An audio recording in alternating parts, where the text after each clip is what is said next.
Assalamualaikum warahmatullahi wabarakatuh.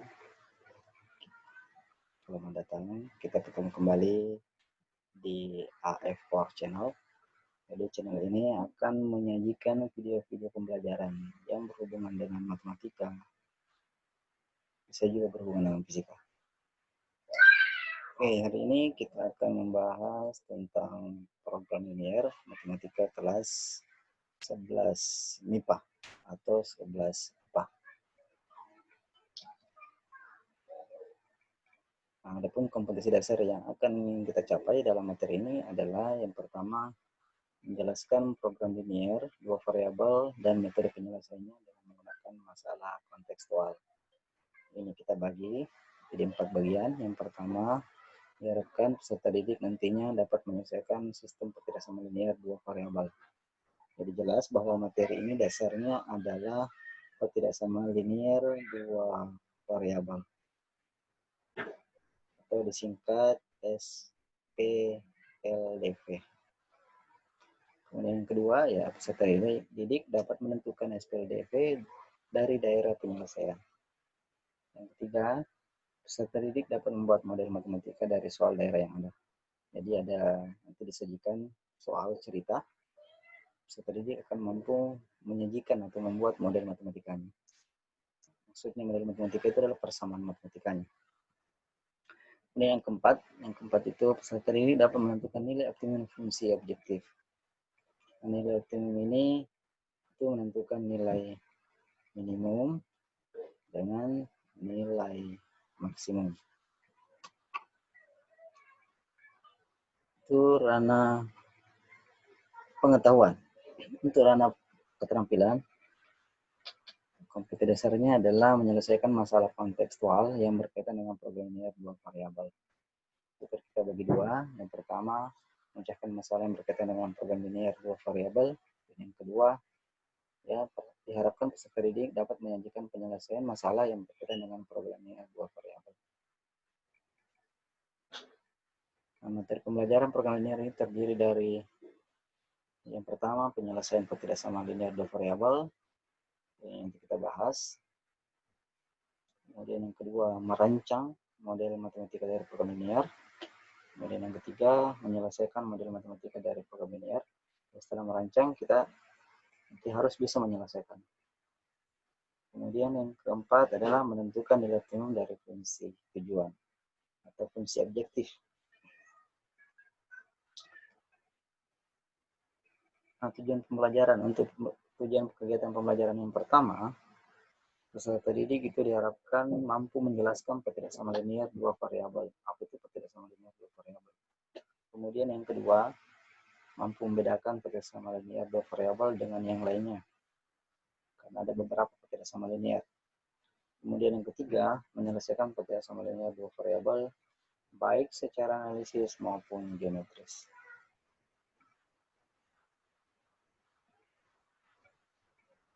Kita masuk ke materi. Jadi sebenarnya konsep dasar program linear itu sudah biasa kita gunakan dalam kehidupan sehari-hari.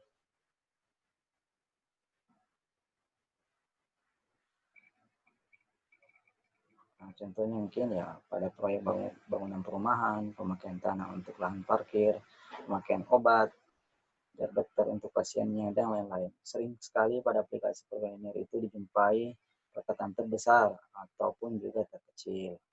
Karena tentunya dari batasan-batasan yang ada pada program linear. Penyelesaian program linear pada ketidaksamaan linear secara grafis dapat berubah daerah tertutup yang merupakan syarat maksimum, fungsi objektif atau fungsi sasaran, dan daerah terbuka yang merupakan syarat minimum fungsi objektif. Banyak sekali keputusan utama dihadapi oleh seorang manajer perusahaan untuk mencapai tujuan perusahaan dengan batasan situasi lingkungan operasi. Pembatasan tersebut meliputi sumber daya, misalnya waktu, tenaga kerja, energi, bahan baku, atau uang. Secara umum, tujuan umum perusahaan yang paling sering terjadi adalah sedapat mungkin memaksimalkan laba. Ya, tentunya dari perusahaan merugikan.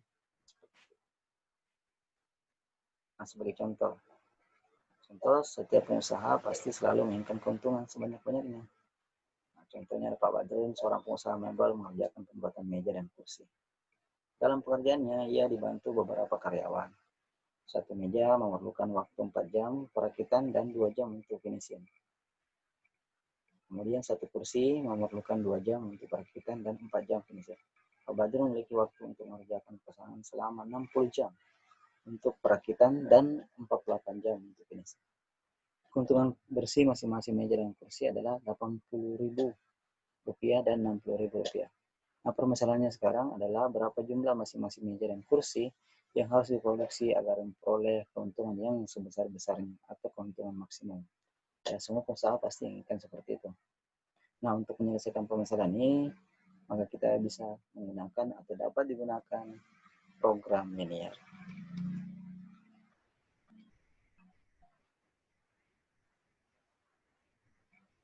Program linear adalah bagian dari matematika yang merupakan metode atau cara untuk menyelesaikan optimasi. Optimasi adalah memaksimumkan atau meminimumkan suatu permasalahan dalam bentuk fungsi objektif atau fungsi sasaran atau fungsi tujuan dengan kendala-kendala yang berbentuk sistem pertidaksamaan linear. Nanti kendala-kendala ya berbentuk pertidaksamaan linear. Program linear menjadi sangat penting dalam berbagai bidang, terutama bidang usaha seperti produksi barang, bidang pertanian, dan perdagangan. Hal ini karena program linear dapat menyelesaikan masalah yang berkaitan dengan memaksimumkan dan meminimumkan. Itu yang disebut nilai optimum atau optimasi. Dalam pelajari program linear, kita perlu mengingat kembali cara menentukan himpunan penyelesaian pertidaksamaan linear dua variabel, termasuk membuat grafik dan suatu persamaan garis dan menentukan titik poten dari dua persamaan garis. Nah, kita masuk ke materi awal, yaitu sistem pertidaksamaan linear. Dalam hal ini, sistem pertidaksamaan linear dua variabel. Nah, apa itu pertidaksamaan? Pertidaksamaan adalah kalimat terbuka yang menggunakan tanda ketidaksamaan. Tanda ketidaksamaan ya bisa lebih dari, kurang dari, lebih dari, sama dengan, kurang dari, sama dengan. Dan tentunya mengandung variabel. Biasa saya jelaskan variabel itu dilambangkan dengan huruf. Itu memudahkan diingatnya. Sedangkan pertidaksamaan linear adalah pertidaksamaan yang berbentuk linear. Linear di sini maksudnya ciri-cirinya itu variabelnya berpangkat 1. Itu harus diingat ya. Ciri-ciri lain pertidaksamaan linear atau persamaan linear itu apabila digambarkan pada koordinat kartesius itu gambarnya sebuah garis lurus. Nah, contoh pertidaksamaan linear. Yang pertama 4x kurang dari 10. Nah, ini termasuk pertidaksamaan linear satu variabel. Nah, variabelnya yang mana? Nah, ini x. Kemudian yang kedua, contoh 5x tambah 5y lebih dari 8. Ini ada dua variabelnya. Yang mana adalah x dan y. Berarti dua variabel. Yang ketiga, x tambah y tambah z kurang dari 15. Ini pertidaksamaan 3 variabel. Sama linear 3 variabel. Nah, contoh yang lain, yang mana sih termasuk pertidaksamaan linear? Contoh, x kuadrat tambah 3y kurang dari 10 misalkan. Ini bukan pertidaksamaan linear. Kenapa? Karena ada yang berpangkat 2. Salah satu variabelnya ada yang berpangkat 2. Yang mana itu? Ya dalam hal ini adalah x pangkat 2. Itulah yang membuatnya tidak linear. Nah, contoh yang lain. Anggap x tambah 3xy lebih dari 5. Ini juga merupakan bukan contoh pertidaksamaan linear. Kenapa? Karena ada unsur variabelnya dikalikan.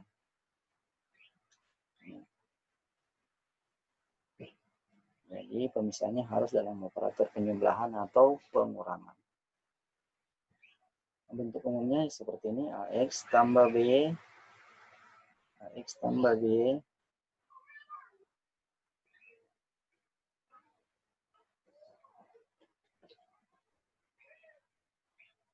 ax tambah b kurang dari c. tentunya di mana X dan Y adalah bilangan real, A, B, dan C konstanta. Ya, A dan B-nya tidak boleh nol. Kapan salah satunya nol? Bukan lagi per tidak sama linear dua variabel. Jadinya per tidak sama linear suatu variabel. Itu model per tidak sama linear dua variabel.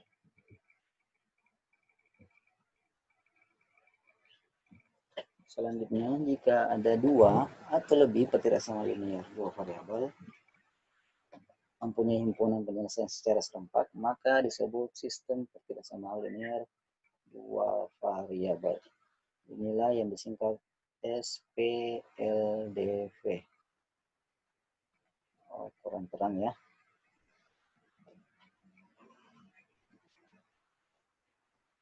Ini disingkat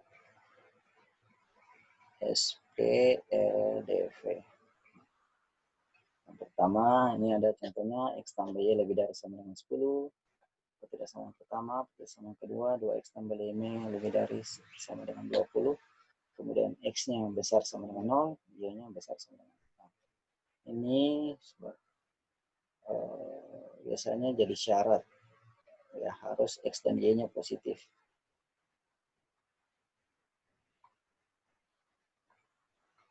Iya, contohnya biasa ya. Misalkan ada 2 obat, seorang pasien harus minum 2 obat. Ya, tentunya X dan Y-nya tidak mungkin negatif kan, karena memiliki nilai atau ada angkanya.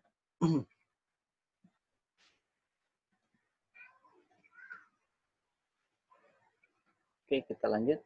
Sekarang bagaimana cara menentukan penyelesaian sistem tidak sama linear dua variabel? Himpunan penyelesaian dari suatu sistem tidak sama linear dua variabel merupakan irisan atau interaksi dari himpunan penyelesaian tidak sama linear yang terdapat dalam sistem tersebut. Biasanya itu yang paling sering diarsir kalau bahasa kita sehari-hari. Ini ada contoh, tapi ini baru satu pertidaksamaan saja ya. Yang ditanyakan adalah tentukan daerah yang memenuhi himpunan penyelesaian pertidaksamaan X tambah 2Y lebih dari sama dengan 8. Dengan X dan Y adalah bilangan real. Langkah penyelesaiannya. Pertama kita menentukan daerah penyelesaian. Nah, kita perlu melukis batas-batas daerahnya, yaitu X tambah 2Y sama dengan 8. Untuk menentukan atau untuk melukis batas-batasnya ya kita ambil tanda sama dengannya saja. Ini. Tanda sama dengannya. Atau jadikan persamaan linear dua variabel. Untuk mudahnya ya kita buatkan tabel. Seperti ini ya. Jadi yang pertama kita menentukan titik potong terhadap simbol X, berarti kalau titik potong simbol X berarti Y-nya 0.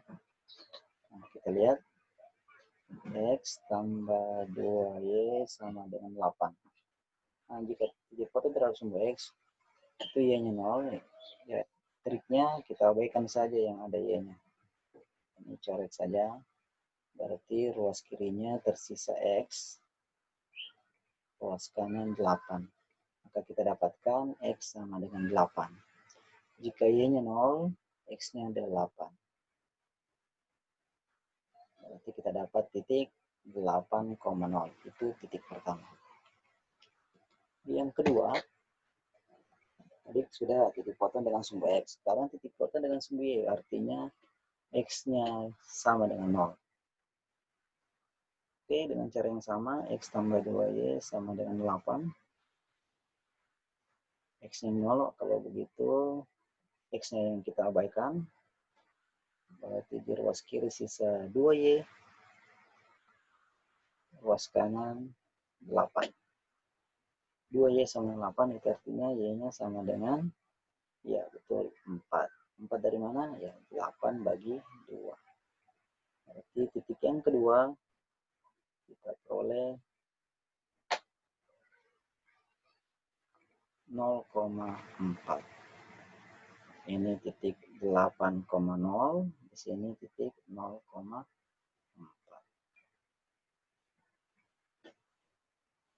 Nah, Karena syarat untuk membuat garis itu harus ada 2 titik diketahui. Oke, kita gambarkan. Kira-kira seperti ini gambarnya. Ada titik, ada 8,0, berarti ini 8,0, titik 8,0, ini sumbu X. Kemudian di sini titik 0,4, ini sumbu Y. Jika kita hubungkan, ya bentuknya seperti ini. Nah, ini membentuk sebuah garis-garis. Itu contoh pertama ya. Semoga bisa dipahami. Jika ada yang kurang jelas, tuliskan pertanyaannya di bawah kolom komentar.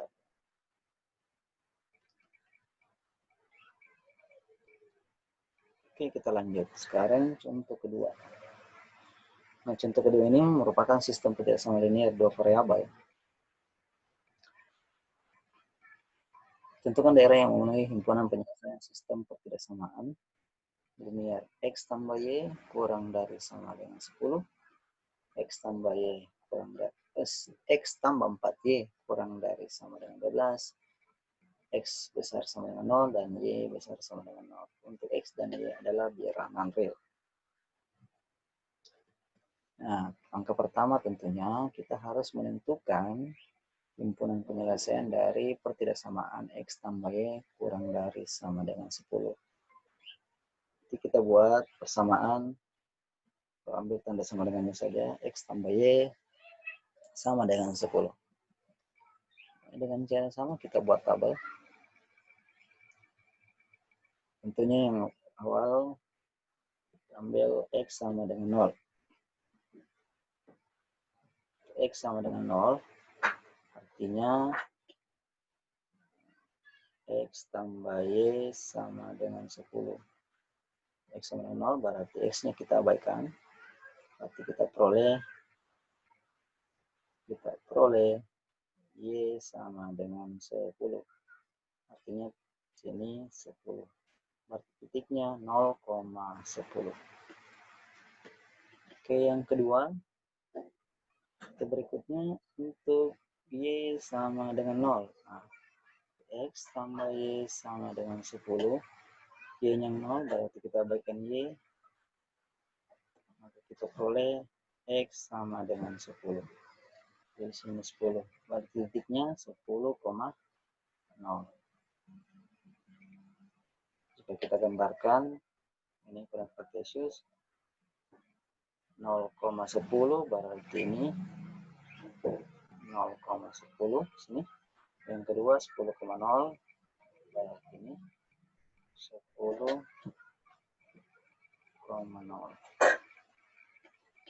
Kita hubungkan garisnya. Karena tandanya kurang dari, tanda kurang dari di sini berarti daerahnya adalah di bawahnya, di bawah ini. Nah, sekarang kita sepakati untuk memperjelas nanti daerah hasilnya atau daerah himpunan penyelesaiannya. Yang kita arsir adalah yang bukan himpunan penyelesaiannya. Karena daerahnya di bawah, berarti yang kita arsir adalah di atas garis. Ini himpunan penyelesaiannya, daerah sini. Itu yang pertama.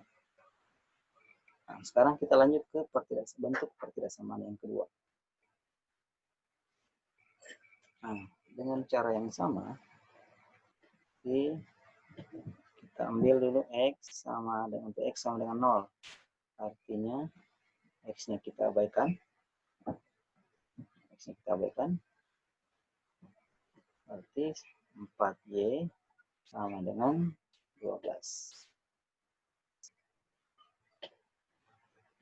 4Y sama dengan 12. Berarti Y-nya sama dengan, ya betul, sama dengan 3. 3 dapat dari 12 bagi 4. Kemudian yang kedua, berarti kita dapat di sini X-nya 0, berarti ini 3, berarti dapat 0,3, titik yang pertama. Titik yang kedua,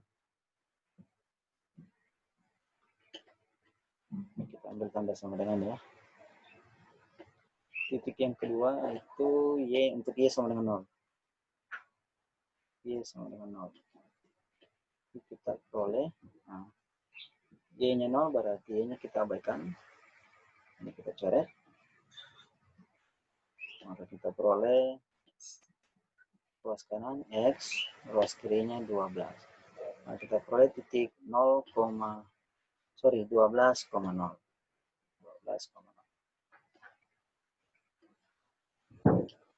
Coba kita buat gambarnya.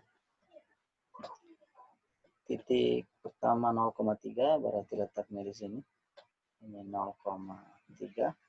Titik yang kedua 12,0 di sini. Berada di sumbu X 12,0. Kita hubungkan garisnya seperti ini. Nah, lagi-lagi tandanya kurang dari berarti daerahnya di bawah. Di bawah, atau kalau kita anggap ini ruas kiri, ini kanan, berarti berada di sebelah kiri. Maka yang diarsir adalah yang di atas atau di sebelah kanan. Nah, ini himpunan penyelesaian. Itu bentuk pertidaksamaan yang kedua. Nah, selanjutnya bentuk pertidaksamaan yang ketiga adalah syarat, yaitu X besar sama dengan 0.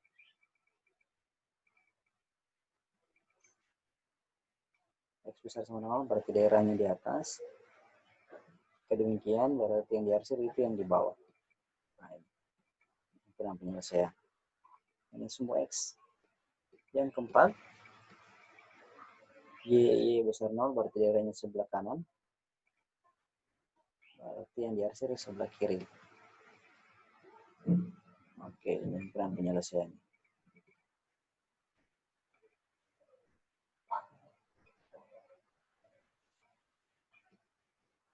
Nah, dengan demikian, maka himpunan penyelesaian memenuhi sistem pertidaksamaan tersebut dari keempat-empatnya berarti sudah bisa kelihatan yang mana yang 4 kali arsir atau tadi kita tukar yang tidak diarsir. Yang pertama, ini persamaan pertama 10. Ini persamaan yang pertama. Titiknya 10,0. Ini 10,0. Titik 0,10. Dan persamaan yang kedua,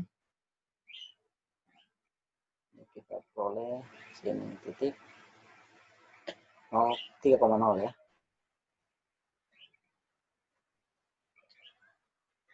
Kemudian daerah yang ketiga ya besar 0, daerah yang keempat Y besar 0. Berarti dengan demikian sudah kelihatan bahwa daerah himpunan penyelesaiannya adalah yang tidak diarsir. Nah, ini dia.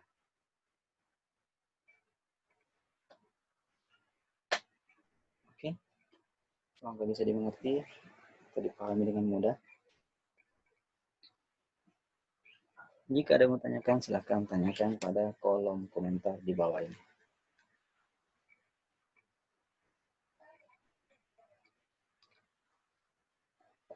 Nah, nanti karena kita dapat soal seperti ini, ada beberapa titik potong, ada beberapa titik ditemukan di sini 0,3, 0,0, ini 10,0. Nah, di sini untuk menentukan titik potong, atau ini adalah untuk menentukan titik potong 2 garis. Ini nanti akan dieliminasi untuk menentukan nilai optimum, entah itu maksimum atau minimum. Nah, contoh yang ketiga, tentukan sistem persamaan yang daerah himpunan penyelesaiannya ditunjukkan pada gambar berikut. Nah, ini kelihatan bahwa daerahnya di sini sama dengan tadi. Nah, cara mudahnya untuk menentukan, jadi tuliskan saja kan bentuk awal. Ini jelas ini ya, kalau daerahnya di bawah berarti semuanya kurang dari sama dengan 0. Artinya tuliskan saja dulu X, karena semua berada pada sumbu positif, berarti ini tambah ya, kurang dari sama dengan. Sekarang kita perhatikan angka yang ada pada sumbu Y. Angka berapa? Ya, ini angka 6. Kemudian berpasangan dengan 5. Angka 6 berada pada sumbu Y. Nah, berada pada sumbu Y, maka kita tuliskan di samping X. Gitu. Kita silang ya, model. Kemudian Y, angka 5 berada pada sumbu X, maka kita tuliskan di samping Y. Nah, untuk mengisi di ruas kanan itu adalah hasil kali. Tinggal kita kali 6 kali 5. Dapat 30. Simpel kan? Insyaallah semoga bisa dipahami. Garis yang kedua. Kita ganti. Ada angka 3 dengan angka 7. Nah, sama. Ini juga positif, berarti bisa kita tulis X tambah Y berada di ruas bawah garis, berarti kurang dari sama dengan. Sekarang angka yang ada pada sumbu Y itu angka 3, maka kita tuliskan di samping X. Kemudian yang ada di sumbu X itu angka 7, berarti kita tuliskan di samping Y. Nah, kemudian kita kali 3 kali 7 itu dapat berapa? 3 kali 7 dapat berapa? 21. Oke. Nah, syarat selanjutnya ya tentunya adalah X dan Y-nya positif, berarti X lebih dari sama dengan 0, Y lebih dari sama dengan 0. Oke, jelas ya? Itu trik mudahnya atau cara mudahnya untuk menentukan sistem pertidaksamaan linear dari sebuah gambar atau dari sebuah grafik. Oke, demikian mungkin pertemuan kita hari ini. Insya Allah pekan depan kita lanjutkan. Kita mungkin pekan depan sudah menemukan masuk pada pembahasan soal-soal untuk menentukan nilai maksimum atau minimum suatu permasalahan konstektual.